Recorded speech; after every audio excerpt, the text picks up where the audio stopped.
The Hyundai i20 is a very important car in the Hyundai stable. In fact, in 2023, they were the second best-selling car right after Grandma's favorite i10. Now behind me is the aspirational version of the i20, the i20 Inline. The i20 Inline features a revised look. It looks very sporty and some would even say stylish. I, on the other hand, am a bit on the fence about that, but I will say that it really is a looker for a lot of people. Now up front you have a revised bonnet, a glossy grille. You also have sleek LED and daytime running lights, as well as rounded fog lights. In the normal i20, you will have them as a square. I do think the front really is bold. The styling is out there and really looks like no other on the road right now. The front also sports a glassed out bumper. You also have 16-inch alloy wheels for the N-line in executive models.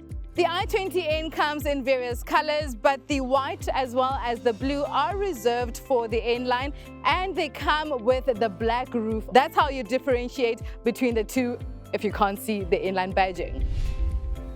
Over in the rear are stylishly designed rear lights, of course with the illusion of it being a singular tailpiece. You also have the inline badging over on the boot, as well as your spoiler and the side detailing, which I think makes this car look very sporty from the front right through to the end. And of course, how is it not sporty if it doesn't have a double exhaust pipe system?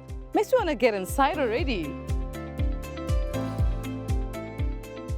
Inside the cabin, the sportiness is turned up a notch. I mean, the contrast of that black and red really looks good. You have everything black on the dashboard, the seats, and then you have this red that just comes through over on the inserts, the stitching, that really just amplifies the sportiness of this car. The steering wheel is covered in leather and also perforated over on the sides, and also has that N badging that also just says, I'm a sporty car. It gives you sort of that, I want to drive this right now and I want to drive it really fast. And talk about driving, it is time to feel this baby out.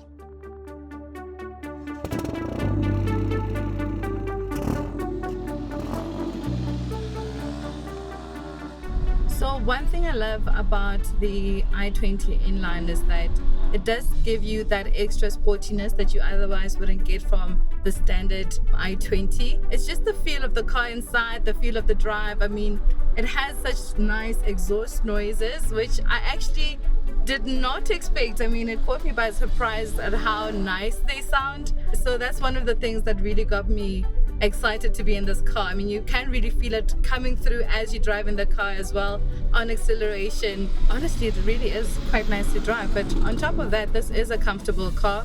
Seats are comfortable. You also can feel that the steering is quite light, but I do feel like put into sport mode, it will stiffen up quite a bit. But driving in comfort mode, which I am in right now, the steering wheel is quite pliable, it's quite soft, as well as that suspension is also quite soft. And driving through, you know, a suburb, a city, it really is a city slicker, which is quite cool. So this is a 1-liter turbocharged engine, and it will give you 90 kilowatts and 172 newton meters of torque. And obviously it being small, it's a 1-liter engine, which means, you know, its fuel efficiency is going to be quite good. So this has been on 6.4 liters, which is around what Hyundai has been claiming, especially at launch as well. Obviously it is a small engine, but I think it is punchy. And it really just gives those bouts of power when you least expect it. So I would say if somebody is looking for a car that is budget friendly, this is a good compromise. This car is going to cost you just under 470,000 Rand. But looking at the 1.4 liter executive, you could actually go for much less, is around 360 odd. But of course, if you are the petrol head with a little bit of money to spend, this definitely is the car to be in.